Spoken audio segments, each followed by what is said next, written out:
Question: which African country has qualified for the World Cup the most times? Think you know? Another question: which African country has won the AFCON, African Nations Cup, the most times? You don't know? Stick around. I'll give you the answer.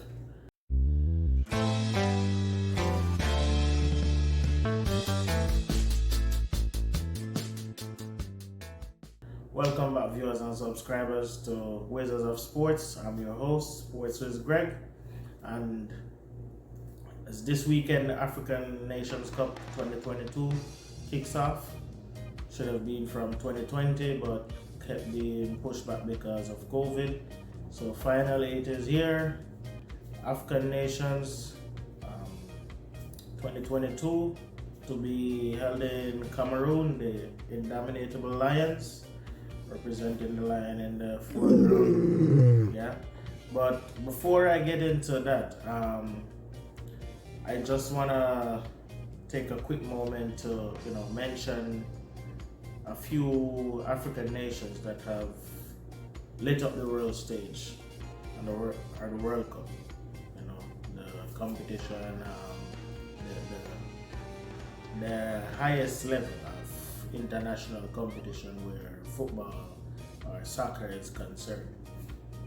So there have been quite a few African nations making it to the World Cup over the years. As a matter of fact, as far back as 1934, Egypt, who was the first African nation to qualify for the World Cup, made their debut. Now, there wasn't another African nation making it there until was 1970? 1970, when Morocco, another North African nation, made their debut as well. Then 1974, Zaire, who is now DR Congo, made their debut. But I'm not gonna go through basically all the African nations that debut. I just wanna mention like some nations that made an instant impact or made their presence felt their first time on the world stage. Now, 1982, a lot of people, when they talk about Cameroon, they talk about the Cameroon squad of 1990. Well, 1982 in Italy, Cameroon, that was their debut at the World Cup. Not 90, it was Germany, but 82, and they gave a good account of themselves. I mean, a lot of people might not remember because they didn't leave the group stages, but they were in a pretty tough group and ended up on 3 points, 3 drawn games. Their last game they needed at least a win to have a chance of going through. They drew 1-1 with the hosts back then, Italy.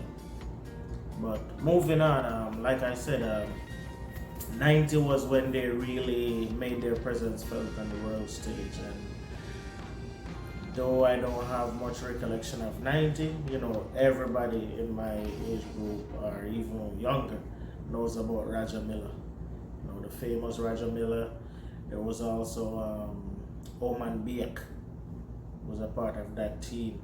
And also the goalkeeper back then, funny enough, Gianluigi Buffon, who was probably the greatest goalkeeper of my time, owes his becoming a goalkeeper to the Cameroon goalkeeper of 1990 in Kono.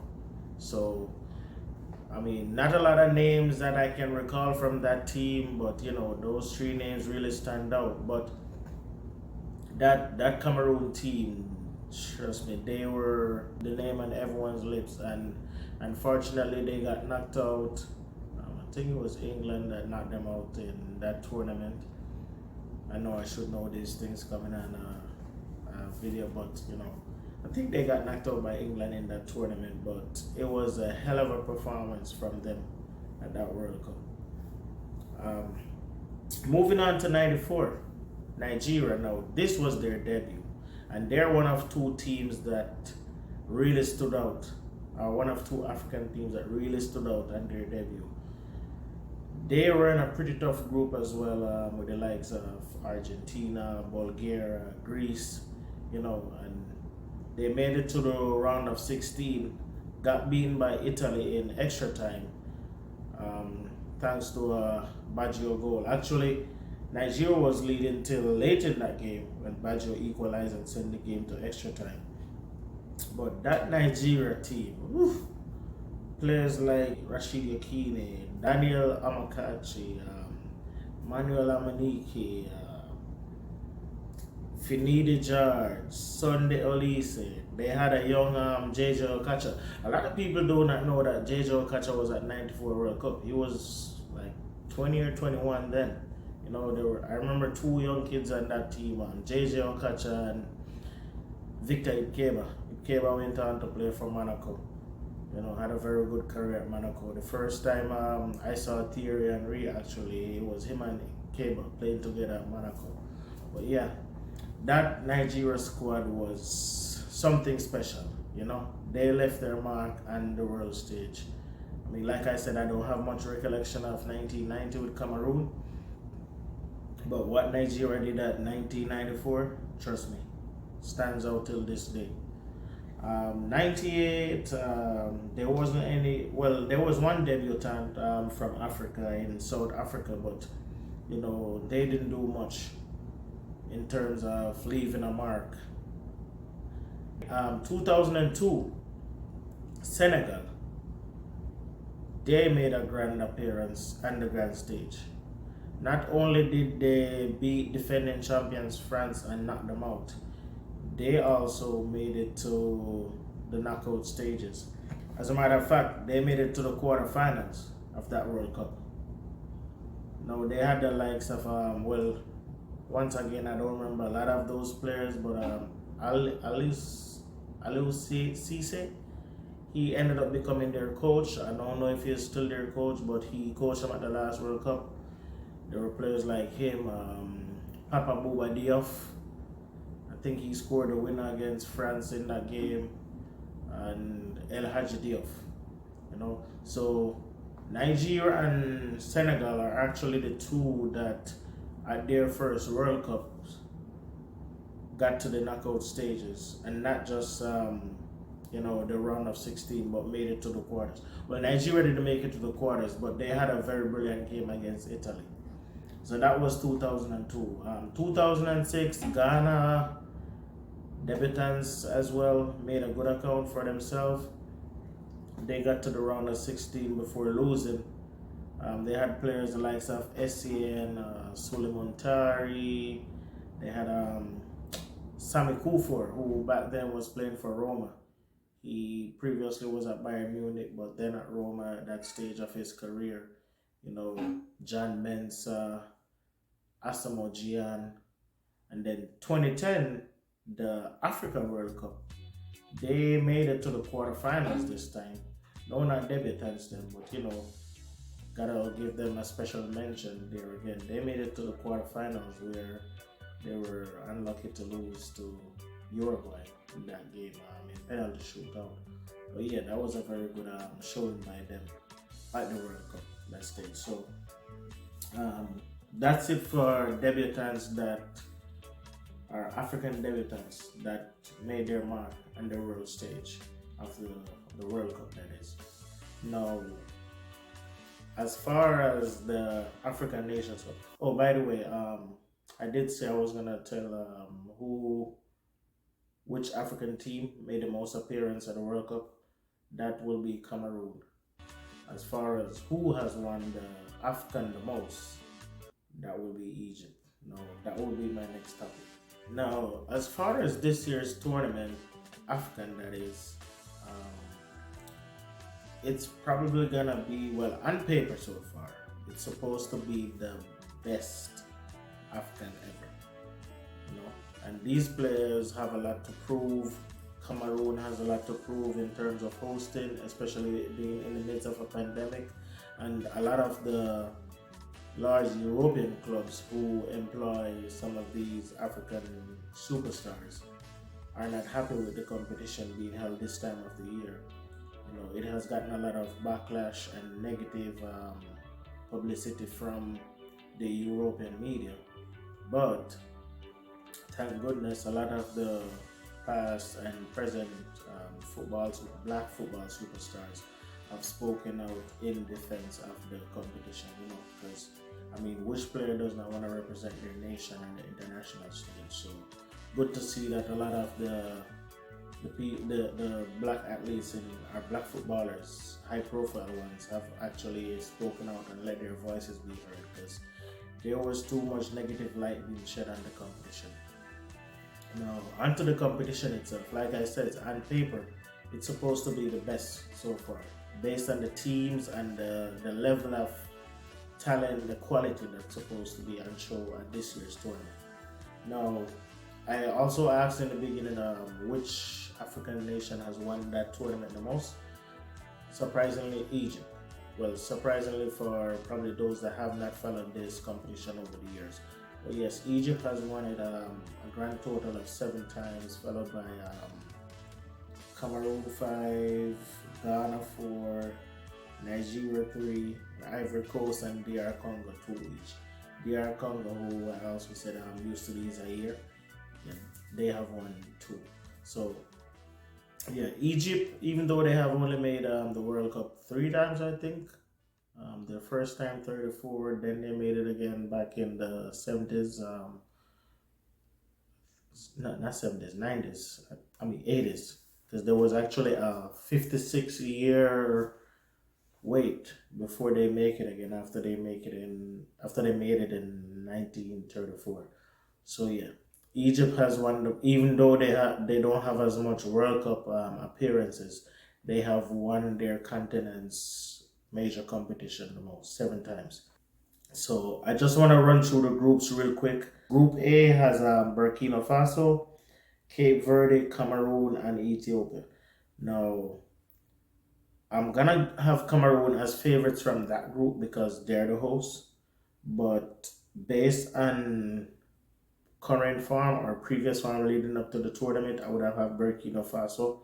But I'm gonna have Cameroon in first, Burkina Faso second, Cape Verde third, and Ethiopia fourth. By the way, there are 24 teams in this year's competition.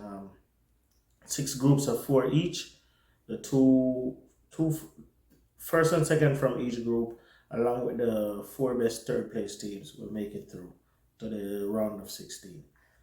Group B has Senegal, who I have down to win it, Guinea, who I have to finish second, along with Malawi and Zimbabwe. I don't know much about Malawi and Zimbabwe's current form, but Senegal is one of the pre-tournament favorites. As a matter of fact, I could see them going all the way to the finals. They have players the likes of Sarr, who plays for Watford, Mendy, Chelsea's goalkeeper, Sadio Mane from Liverpool, Kalidou Koulibaly from Napoli. So they have a very strong team on paper. So, they're expected to do the bits for this tournament. Group C, Morocco, based on current form too, World Cup qualifiers in the latter part of the year.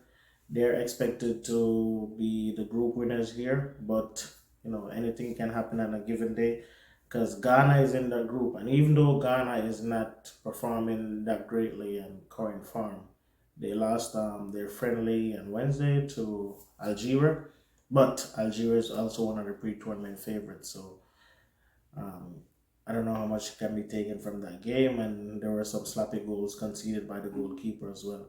But Morocco, Ghana, Gambia, and not Gambia, Gabon, and Comoros Islands. Actually, 2 sets of islands. I need to point it out that qualified for this tournament. Cape Verde and Comoros.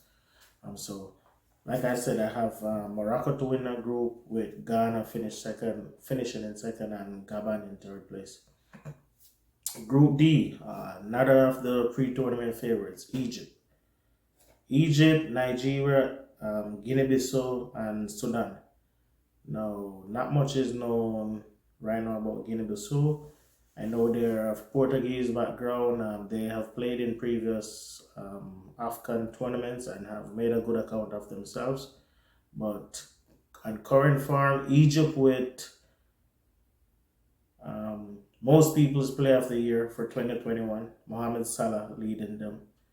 They're favorites to leave that group. Nigeria, not their strongest team right now, but it actually seems like Nigeria and Cameroon gets the job done when they don't have all their superstars in their teams. Because the last time Cameroon won it, most of their star players weren't present. The same goes for Nigeria. So I have Egypt and Nigeria leaving that group in first and second place. Guinea, Bissau, I have them finishing third. They should also finish with enough points to be one of the top four third place teams. Group E, very interesting group. Algeria, who, like I said, one of the pre-tournament favorites. I actually have them making it to the finals. Not one of my favorite teams, but I cannot be biased. I have them making it to the finals. Algeria is Ivory Coast, Sierra Leone, and Equatorial Guinea. Now, I have Algeria winning that group with Ivory Coast finishing second. Now, because of the ties to my Sierra Leonean friends, I cannot put Equatorial Guinea, even though they're in a better form than Sierra Leone right now. I cannot put them in third. So I'm going to say Sierra Leone for third place, and hopefully gets one of the top four best third place teams. Now, the final group, Group F, has Mali, Gambia, Tunisia, and Mauritania. Now, Mali has a very good team as well. So does Tunisia. I mean, the North Africans normally do very well at this tournament. Tunisia, Morocco, Egypt, Algeria, they normally perform very well at this tournament. But I expect Mali to give them some problems this one. So does Gambia. Mauritania, if they finish better than fourth place, I mean, I don't have much to say about it, but I don't expect them to give any problems in this group or create any problems for any of the other three teams. So we could have three teams qualifying from this group as well. But yes, it's gonna be a tussle between Mali and Tunisia as far as winners of this group goes. Now, I wanted to pick like four teams to make it to the semifinals, but it was too hard. So I'm gonna choose from five teams, and I expect any four out of this five to make it to the semifinals. I got Mali, Senegal, Cameroon because they are the hosts, and whenever you're hosting a competition, crowd support goes a long way. So I have Mali, Egypt, Algeria, Senegal, and Cameroon. Four from that five, I have to make it to the semifinals. Wherever you are in the world, I'm not sure what stations will be carried. I know in the US it's ESPN. In UK it will be Sky Sports. Not sure about the Caribbean or Canada. But whatever you do, stay tuned and watch at least five of these games, and you will see what the hype is about for this year's AFCON. Right? Stay blessed, stay safe, all the best, and see you again next time. Peace.